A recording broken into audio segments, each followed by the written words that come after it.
Anybody gets stronger. Everybody gets stronger, actually. Everybody can afford to get a little bit stronger, right?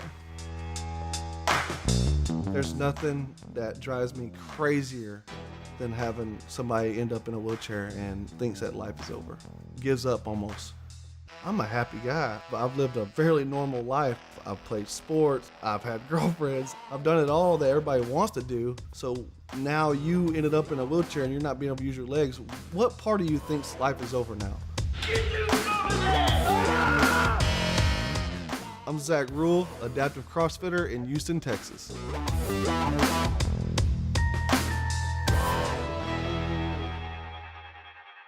I was born at 7 months exactly, premature. I had legs, but they were real bad deformed, and then got like a full-on double amputee at 2 years old. So I've been like this since 2. I didn't view myself too different growing up. I really didn't. And mainly because I had cool friends, good family, teacher, everything else. But it tripped me out how much of a normal life I lived for somebody that has no legs. I never got down and out, never not once. My mom didn't allow me to do anything real easy. And at the time, man, when she's telling me no and she's not moving the cups down, I gotta get the chair out and climb up on the counter and all this other stuff, you're thinking like, man, she is so hard on me, I wonder why. But now I look back and I'm just like, man, that was the way to do it. She had it all figured out. She was well above her time, she just didn't know it. A lot of my high school coaches try to get me involved with other stuff. Like, man, you could film, you could be a trainer. At the time, you're a kid, and I'm an athlete. I feel like I'm an athlete, and who the hell wants to be a trainer? Adaptive athlete, it can stand for a lot of stuff, but mainly it's just somebody with a disability doing CrossFit. When I first heard about CrossFit, I thought it was the dumbest thing I've ever seen. I had a client at the time I was training, started training her, then eventually started watching YouTube videos on it, getting into it myself, and joined the competition. Now I drank the Kool-Aid, and I'm full head first in the CrossFit world now. My first CrossFit competition was actually held by a good buddy of mine named Angel Gonzalez. He's actually in a wheelchair himself, and the competition was for adaptive athletes only, so only wheelchair athletes. I actually beat him at his own gym.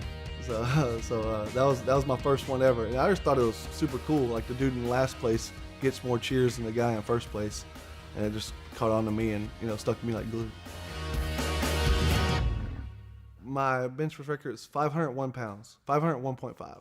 I never thought I would ever see a day I hit 500. I started going to the Dubs barbell, and then my coach told me, this is about a year ago, he was like, man, you're putting up some serious numbers. You could break some records. I tried it a matter of 6 times. I've tried it on the platform. I failed 5 times, and I finally got it my 6th try.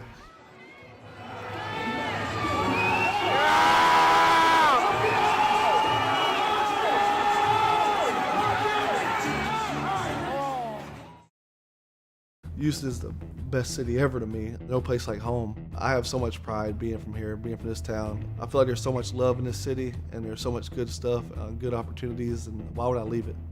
I want to be the first one looked at when I roll in a room. I'm all about it. Like, you accept my disability, you accept who I am up front. If you don't, then, well, I try to tell everybody, yeah, no matter what, when you roll in a room, you're going to be pretty much the center of attention. You're in a wheelchair.